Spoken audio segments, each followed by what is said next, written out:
Welcome to AnimeFan Narrations, Solo Leveling, Episode 38, Chapter 87. Gihoon turned back to the enemy. Raising his shield just beneath his chin, the tanker stared down the high orcs. Yet the magic beast did not rush forward to attack. Has he made up his mind? Jinwoo too began to ready himself. His right hand slid behind him, gripping Baruka's tanto. The E-ranker closed his eyes. His heart, which had been pounding wildly, gradually slowed, preparing for the clash. Don't waste energy on unnecessary movements. Regulate your breathing. Good. When Jinwoo's eyes opened again, they gleamed with a steely focus. The hunters swallowed hard, sweat beading on their foreheads as tension filled the air. At that moment, Jinwoo swallowed with excitement. I wonder how many experience points these guys will be worth. A sly grin tugged at his lips. Out of nowhere, one of the high orcs started pushing its way to the front from the back of the group. The creature roughly shoved aside its fellow orcs, emerging ahead of the pack. Its eyes scanned the hunters with a predator's intensity. This one stood a full head taller than the others, with long, menacing tusks jutting from its mouth. Is this one their leader? Jinwoo's gaze sharpened. If he could take that one down now, wouldn't the rest of the fight go much smoother? What to do? As Jinwoo fingered the hilt of Baruka's tanto, pondering his move, the high orc suddenly began to speak. Its deep voice echoed. The high orc's gaze locked onto Gihoon, who stood at the front of the raiding party. The hunters exchanged confused whispers. What was that? Is it trying to talk to us? Did anyone catch what it said? Suddenly, the high orc's face began to tremble violently. When the trembling ceased, the creature spoke again, this time in a voice completely unlike before. Human. The word came out slow and deliberate, almost eerie. Humans. On closer inspection, its eyes had turned an unnatural white, as though it had been dead for some time.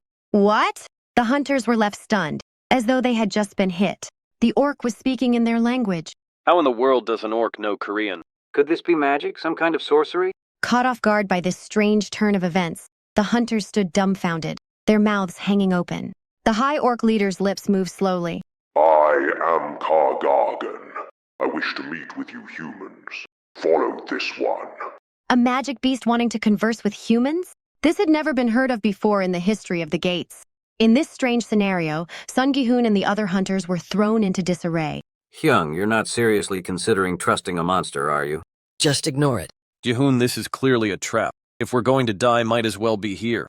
Still, if it's willing to talk, maybe we should... Are you stupid? How long have you been fighting these things? You can't be serious. Within moments, tension rippled through the group. Breaking the silence, Gihoon asked, Kargargan, are you responsible for sealing the cave? That is true. I'm a powerful sorcerer of the Uruku. Your human power cannot undo my magic. Is there anyone here stronger than you?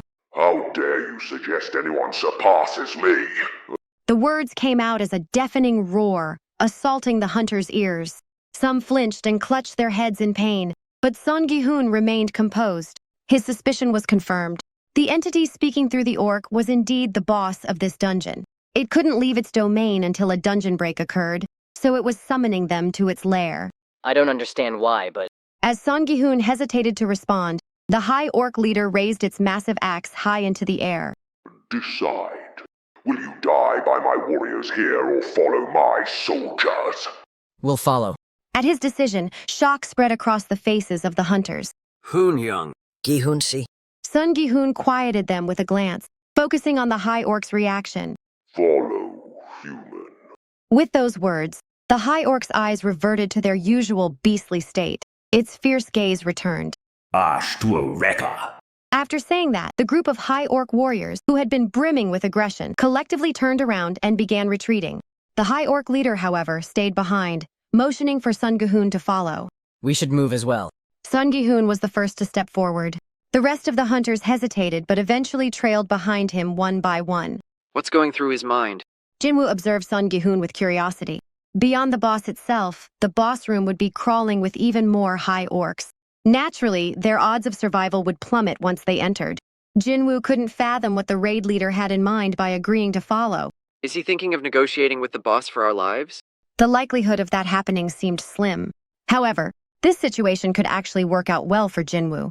He had only anticipated dealing with a few dozen high orc warriors, but now he was about to confront the boss directly.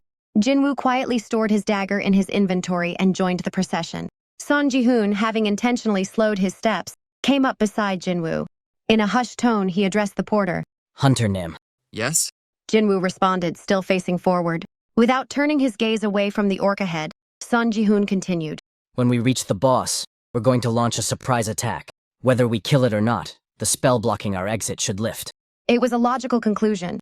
Apart from curses, sustaining magic required the caster's concentration. The more potent the spell, the more focus it demanded. But what then? Even if they managed to kill the boss or break the spell, the high orc warriors would swarm them, leaving no chance of survival. In essence, the likelihood of them leaving the dungeon alive was practically zero. As if reading Jinwoo's thoughts, Son Gihoon clarified with a firm expression. Once we have their attention, Hunter Nim, you escape the boss room. Get out of this dungeon and contact the main party. By the time the main raid, including the S-rankers, arrived, it would be too late for their group. Son Gihoon had already accepted the idea of sacrificing himself. Is your entire plan to die fighting the boss? Jinwoo glanced sideways, taking in the tanker's face. Son Jihoon's expression was resolute, his eyes full of unwavering determination. As hunters, our mission isn't to simply survive these dungeons. It's to close the gates. That's why people support us, investing so much money into what we do. Son Jihoon's voice grew firmer. We'll carry out our duty, just as we always have. But you don't need to die here. I hope you make it out alive. Jinwoo could sense the man's deep conviction. Son Gihoon was clearly ready to stake his life on this. Nothing Jinwoo said would change that. So, instead of arguing, Jinwoo simply nodded. Haein arrived at the scene. With her cap pulled low, most people didn't recognize her. She wandered over, searching for the mining team. Some hunters walked past, casting quick glances her way, but they assumed she was just a guild employee and paid her no mind. In the distance, she spotted team leader Bae and the rest of the mining crew. Her heart began to race. She carefully scanned the faces of the miners. Where is he? Jinwoo was nowhere to be found. Should she say something? Her entire body suddenly felt drained of strength. Did he leave his job as a miner? Maybe he was just away for a moment. Let's wait a little longer. 3 more minutes. Maybe 5. 15 minutes passed and still, Jinwoo hadn't appeared. Ugh. She let out a deep sigh and started to walk away. But after just a few steps, she stopped, turned around, and went back to her waiting spot. She took off her cap and quickly exhaled a few deep breaths, mentally preparing herself. After mustering up the nerve, she walked towards team leader Bae. The hunters in the mining team turned their attention to the woman approaching them. Fortunately, since they were low-ranking hunters, their scent wasn't too overpowering. Huh? Recognizing the deputy guildmaster, the team leader hurried over. Haein, isn't today your day off? Hello. After a brief greeting, Haein glanced around to ensure no one else was listening before quietly asking, By any chance is Hunter Sung Jinwoo here? Sung-si? Hearing his ace being mentioned, team leader Bae looked intrigued. Sung-si went with the attack team as a porter. A porter? Hein's eyes widened in shock. He entered the gate? The team leader, sensing her disbelief, nodded. Yep. An E-rank hunter entering an A-rank dungeon as a porter? He didn't have 9 lives like a cat. What is he thinking? Now that she recalled, he had been standing outside the boss room yesterday, holding weapons. She hadn't been mistaken about those daggers. There was something more to this man. Although she had accepted his excuse without much thought yesterday, it didn't make sense for someone with 4 years of experience to get lost in a dungeon. I need answers. What exactly was this man named Sung Jinwoo doing in the Hunters Guild? She needed to confirm it with her own eyes. To do that, she had to enter the dungeon. As the deputy guildmaster of the Hunters Guild and an S-rank hunter, no one would dare stop her from joining her guild's raid. While biting her thumbnail and pondering, Haein made up her mind. I'm going inside that gate. Solo Leveling, Chapter 88. Team leader Bae was stunned. Did something happen? Should I go contact the guild for backup? No, nothing like that. It's for a personal matter. I just need to talk to someone so you don't need to worry. Oh, I see. Haein faced the gate. Then she noticed something was missing at her side. Ah, my weapon. Without looking, she patted her sides, realizing she had left her sword at home. Of course, she hadn't planned to enter a dungeon today. Her smooth brow furrowed slightly. I trust Gihoon as a reliable leader, and the team is full of skilled hunters, but... Walking into a dungeon without a weapon? That was out of the question. After considering for a moment, Haein turned back to team leader Bae. By the way, team leader, can I borrow a weapon? Ma'am? Hesitating briefly, the team leader motioned to a nearby miner. Hey, Suxi, bring some gear over here. Yes, sir. In no time, Suxi returned with a pickaxe from the mining team. Haein's face stiffened. Is there something else?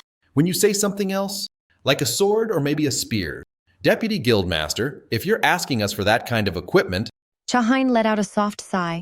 All right. She politely declined the pickaxe team leader Bay offered and headed toward the gate.